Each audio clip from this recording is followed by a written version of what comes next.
வலைக்கம் ரஹமத்துல்லாஹி பரகாத்து. என்னுடைய பேர் அப்துல் ரஹ்மான். நான் புருனேயில் வசிக்கிறேங்க. எனக்கு சொல்லுங்கள்.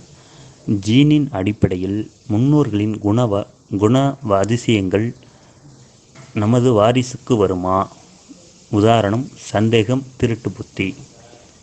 புருனேயிலிருந்து அப்துல் ரஹ்மான் கேட்குறாரு, மரபணுக்கள் மூலமாக குணநலன்கள் சந்ததியருக்கு கடத்தப்படுமா அப்படின்னு கேட்குறாரு. அதாவது இப்போ நம்ம ஒரு மனிதனுடைய நிறம், உயரம், அவனுடைய தோற்றம், இவைகளெல்லாம் அவனுடைய அப்பம்பாட்டம், முப்பாட்டம், கொள்ளுப்பாட்டம் எவனிடமிருந்தோ கடத்தப்பட்டு இவனுக்கு வருகிறது.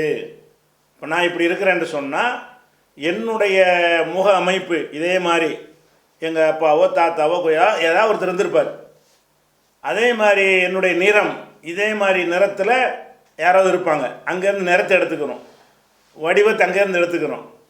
என்னுடைய உயரத்தில் ஒருத்தர் இருப்பார், அவருடைய உயரத்தை எடுத்துக்கிறோம். ஒவ்வொரு ஆள்கிட்ட ஒன்று ஒன்று எடுத்துக்கிறோம். இந்த மரபணு என்பது ஒவ்வொரு தகப்பட்டிருந்து சிலதை எடுத்துக்கிறேன், தாயிட்டிருந்து சிலதை எடுத்துக்கிறேன். தந்தை, பாட்டன், கும்பாட்டன், கொள்ளுப்பாட்டன் 10 தலைமுறை 20 தலைமுறைக்கு முன்னாடி எல்லாம் அது நமக்கு தொடர்ச்சியாக கடத்தப்பட்டுகிட்டே இருக்கிறது. அந்த மரபணு நம்மள்கிட்ட வரும். அந்த மரபணு இருக்கும் பொழுது அது ஒவ்வொன்றையும் என்ன செய்ய செலக்ட் பண்ணி எடுத்துக்கிறது. அதன் அடிப்படையில் தான் ஒருத்தன் என்ன செய்வான், தான் இருந்து இருக்குது. இப்போ ஒரு பிள்ளை எடுத்துக்கிட்டிங்கன்னா அவன் அப்பா மாதிரி இருக்க மாட்டான், அம்மா மாதிரி இருக்க மாட்டான், கொள்ளு தாத்தா மாதிரி. உங்கள் பாட்டனார் எப்படி தான் இருப்பார்னு சொல்லுவாங்க. அப்போ கொள்ளு தாத்தா எங்கே வந்தார்? அந்த மரபணுகள் கடத்தப்படுகிறது. இவருடைய கேள்வி என்னென்னு கேட்டால், அந்த இது அவர் விளங்கி வச்சிருக்கிறாரு. குணநலன்கள் அதே மாதிரி வருமா அப்படின்னு கேட்குறாரு. அதுவும் வரும்னு தான் சொல்கிறாங்க விஞ்ஞானிகள். சொல்கிற என்னென்னு கேட்டால், மார்க்கத்தில் இதுக்கு ஒரு பிரச்சனை கிடையாது.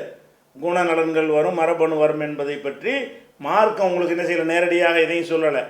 ஆனால் விஞ்ஞானிகள் மருத்துவர்கள்ட்ட கேட்டோம்னு சொன்னால் அந்த குணநலனும் வரும். சரியான கோபக்காரனாக இருக்கானா, இந்த மாதிரி எவனோ இருந்திருப்பான், தாத்தாவோட முப்பாட்டனில் இருந்திருப்பான். 4 பிள்ளையை பெறான், ஒரு பிள்ளை மட்டும் என் கோபக்காரனாக இருக்கிறான். இந்த தாய் இந்த மாதிரியே அந்த பிள்ளை ஏன் இல்லை? ஏன்னு கேட்டால் ஒரே சூழ்நிலை தான் வளர்கிறாங்க. ஒரே சூழ்நிலையில் வளர்ந்தாலும் ஒரே பள்ளிக்கூடத்தில் படித்தாலும் அந்த மரபணு மூலமாக அந்த கோபம், அந்த கஞ்சத்தனம், அந்த வள்ளல் தன்மை அதெல்லாம் குணநலன் தானே. ஒருத்தன் வாரி வளர்ந்துறவனாக இருப்பான், ஒருத்தன் இப்படி சுருக்கி வச்சுக்கிட்டே இருப்பான். அந்த மாதிரியான குணாதிசயங்கள் எதுக்கு எடுத்தாலும் கோல் சொல்கிறது, புறம் பேசுகிறது, அல்லது இப்படி இந்த மாதிரி தன்மைகள்லாம் இருக்குல்ல, பெருமை அடிக்கிறது, திமுறாக இருக்கிறது, இப்படி கோழைத்தனமாக போகிறது, இப்படியெல்லாம் தன்மைகள்லாம் மனுஷன்ட்ட இருக்குது.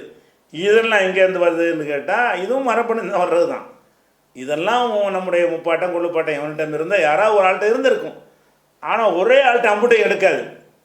அதாவது ஒருத்தர் ஒரு குள்ளமாக என்னை மாதிரி இருந்தார்னு வைங்களேன், ரொம்ப குள்ளமாக இருக்கார் என்னுடைய முப்பாட்டனில் ஒரு ஆள், அவர்கிட்ட அந்த முகத்தை மட்டும்தான் எடுத்துக்கிறோம், அந்த குள்ளத்தை எடுக்காது. அது வேற ஆள்கிட்ட போகும். அப்போ ஒரு மனிதன் அதனால் வெவ்வேறு விதமாக நம்முடைய தோற்றங்கள்லாம் இருக்கிறது. அப்போ மரபணுக்கள் மூலமாக குணநலன்களும் வரும்.